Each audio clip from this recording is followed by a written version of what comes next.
we're at the Brunswick Centre. Behind me is Foundling Court. I'm going to be showing you a really nice apartment. It's completely unfinished, but it's on the top floor and it's really nice. I'm excited to show you around. We're in the courtyard right now of the Brunswick Centre, right in the heart of it. And what I really like about it is you've just got a really nice community. There's loads of retail spaces, cafes, restaurants. There's a really nice cinema, the Curzon Cinema. You got a huge Waitrose right here as well.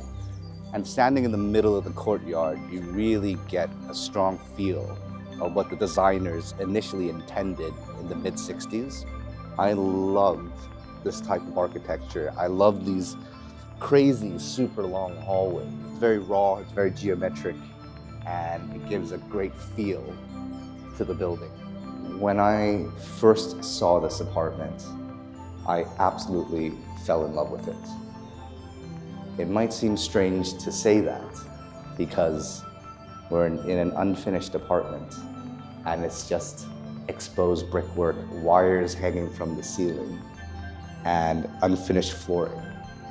But I think it really shows you what brutalism really means. The Brunswick Centre is a really good example of British brutalism. It was finished in 1972 and was one of the first brutalist buildings to be listed by the English Heritage.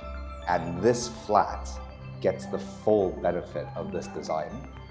You've got these ziggurat style buildings, which is very typical of brutalist architecture, but it was designed in a way so that all of the apartments are stepped back with these angled sunroofs, if you will, to allow maximum light to come into each apartment. So light was really important to the designer, Patrick Hodgkinson, initially. And we're on the top floor, so you get the full benefit of that. You're not overlooked at all. There's nothing above us. And as you can see, light is pouring through the apartment. It's a really nice feature, and it was very well thought out at the time. And in fact, if you look in the distance, you can actually see the city of London, which really lights up.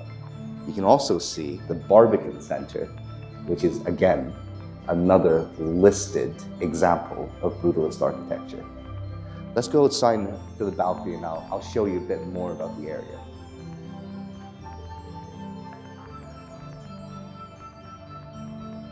Yeah, it's such a great view.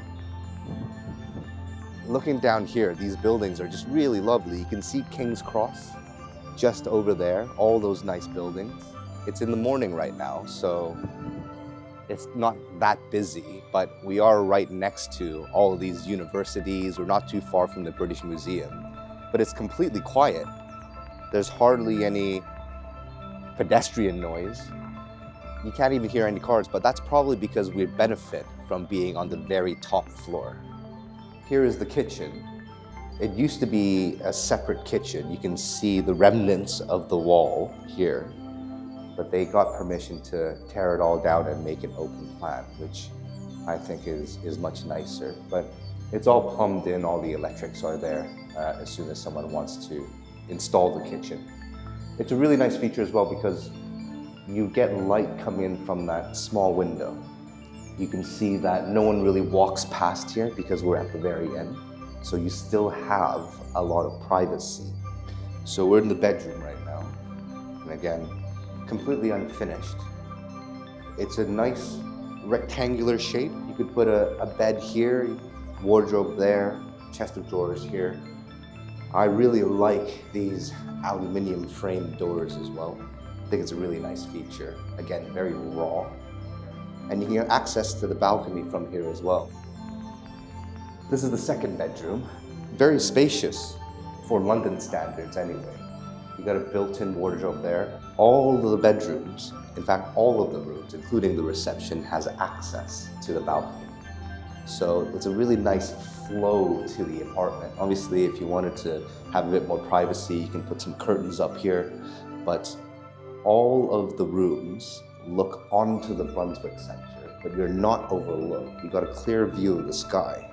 You get a lot of morning light for the people that like that. Here is the bathroom. Love that there's a skylight here. You can see it lets in loads of light.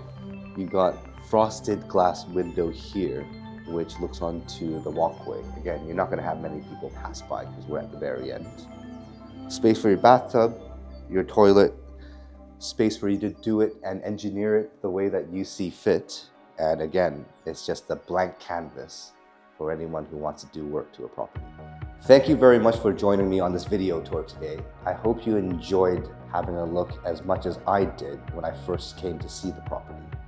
If you're interested in having a look, or if you have any questions, please don't hesitate to get in touch. We'd love to show you around.